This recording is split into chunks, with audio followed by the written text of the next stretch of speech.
আসসালামু আলাইকুম। আগামীকাল ১/১১/২০২৫ রোজ শনিবার যমুনা গ্রুপে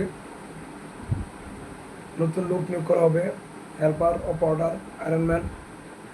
যারা দক্ষ অপারেটর, হেল্পার, আয়রনম্যান আছেন তারা সবাই যমুনা গ্রুপে গেড়ে আসবেন। নতুন লোক নিয়োগ করা হবে খুব ভালো বেতনে। এখানে ৭ তারিখ থেকে ৮ তারিখের মধ্যে বেতন পরিশোধ করা হয়। আপনারা সবাই আসবেন, খুব ভালো বেতনে নতুন লোক নিয়োগ করা হবে। তো আপনারা সবাই যমুনা গ্রুপের স্টাফদের সাথে যোগাযোগ করবেন। বিশেষ করে আমি থাকবো। আমার mobile number 019884640004। Mohammad Abdur Rahim, swing supervisor. ধন্যবাদ।